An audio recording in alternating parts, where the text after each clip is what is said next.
All right, I always call her on her credentials. She is a happiness researcher. Did you make that title up? No, isn't it the best title ever? It is the best. Gillian Mandich joins us again from Western U, and today we're going to be talking about happiness, but we're going to be zeroing in on a proper sleep. And as we get into October, things are changing. We're sleeping more in October? I don't believe that, but you say we are. Yeah, a big study out of Harvard Medical School found that out of all the months in the entire year, October is the month that we sleep the most. And do you know how much we sleep more? Well, you told me before. Up to 2.7 hours more. And what is the I mean, is it go back to our animal days? Well, yeah, and it's just, we think that sometimes more sleep is always better. It is. And yet, not so much the case. So we always hear about insomnia, right? We can't sleep, we're up all night. Hypersomnia is the other end of that spectrum. So that's where we're sleeping in excess of what is needed for us. And while it's appealing, we end up being groggy, more tired, and the quality of our sleep just isn't as good. Now, I'm kidding with you, obviously, but that's what people will say, is they're saying, are you kidding? No, I want to sleep more. I feel better when I sleep more.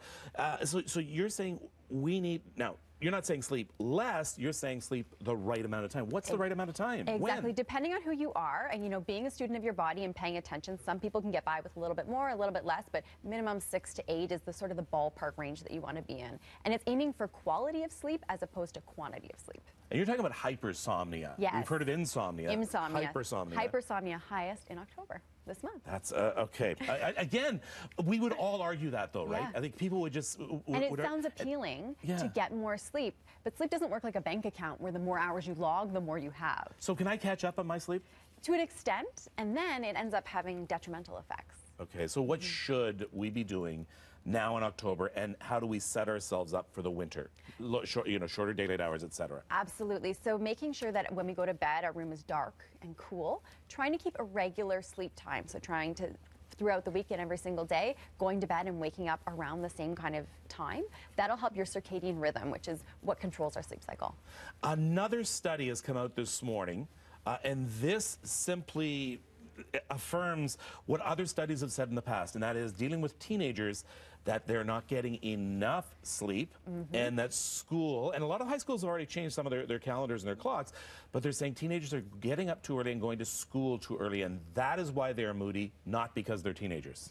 Well, it's interesting, right? Because we just associate teenagers with being moody. It's kind of like when you're a kid, you scrape your knee all the time growing up. It's a part of life. However, the study that we're talking about that just came out looked at students that went to school the schools that started before 8:30 and after 8:30. And the students that finished or started after 8:30, they had less anxiety and depression symptoms.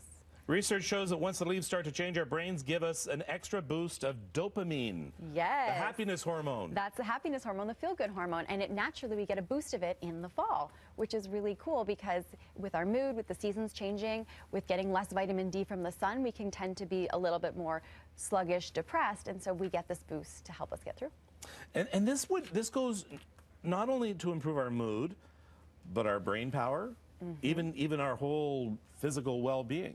Yeah, absolutely. What's interesting is when it gets really hot in the summer, our brain doesn't function as well as when it's a little bit cool. So there was a study done trying to get people to remember 10 random items, and when the temperature was above 27 degrees, their recall wasn't as good. So as we're going into the fall, our memory, our cognition, our thinking can actually be improved as well. All right. As a happiness researcher, what are you going to study next? More happiness. More happiness. Yeah. All right. Find out all about it. GillianMandich.com. Thank you so much for being here and bringing your smile with you.